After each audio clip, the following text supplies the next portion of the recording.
প্রথম দাবি, প্রধানমন্ত্রী শেখ হাসিনাকে ছাত্র নাগরিক হত্যার দায় নিয়ে জাতির কাছে প্রকাশ্য ক্ষমা চাইতে হবে।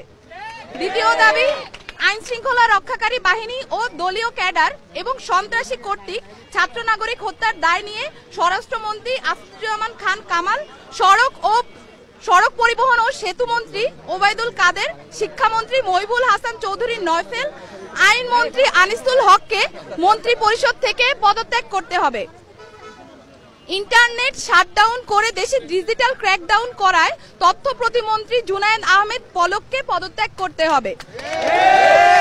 আন্তর্জাতিক মিডিয়ায় শহীদ শিক্ষার্থী এবং আন্দোলনরত শিক্ষার্থীদেরকে ড্রাগ অ্যাডিক্ট বলে কুরুচিপূর্ণ ও মিথ্যা বক্তব্য দিয়ে এবং আন্দোলনকে ভিন্ন খাতে প্রবাহিত করার চেষ্টা করায় তথ্য প্রতিমন্ত্রী মোহাম্মদ এ আরাফাতকে পদত্যাগ করতে হবে। দাবি নাম্বার 3, ঢাকা সহ যত জায়গায় ছাত্র নাগরিক শহীদ হয়েছে সেখানকার ডিআইজি, পুলিশ কমিশনার ও পুলিশ সুপারদের চাকরি থেকে বরখাস্ত করতে হবে। দাবি নাম্বার 4, ঢাকা বিশ্ববিদ্যালয়, জগন্নাথ বিশ্ববিদ্যালয়, জাহাঙ্গীরনগর বিশ্ববিদ্যালয়, রাজশাহী বিশ্ববিদ্যালয় এবং চট্টগ্রাম বিশ্ববিদ্যালয় সহ সারা দেশের প্রত্যেকটি বিশ্ববিদ্যালয়ে যেখানে ক্যাম্পাসে আইন শৃঙ্খলা বাহিনী কর্তৃক শান্তিপূর্ণ আন্দোলনে হামলা হয়েছে প্রত্যেকটি বিশ্ববিদ্যালয়ের ভিসি এবং প্রক্টরকে পদত্যাগ করতে হবে। দাবি নাম্বার 5, যে পুলিশ, বিজিবি, র্যাব ও সেনা সদস্যরা শিক্ষার্থীদের ওপর গুলি করেছে, ছাত্রলীগ, যুবলীগ সহ যে সকল সন্ত্রাসীরা শিক্ষার্থীদের ওপর নৃশংস হামলা পরিচালনা করেছে এবং যে সকল নির্বাহী ম্যাজিস্ট্রেট, পুলিশ ও সেনা কর্মকর্তাদেরকে নিরস্ত্র ছাত্র নাগরিকদের ওপর গুলি করার নির্দেশ দিয়েছে তাদেরকে আটক করে হত্যা মামলা দায়ের করতে হবে ও দ্রুততম সময়ের মধ্যে গ্রেফতার করতে হবে।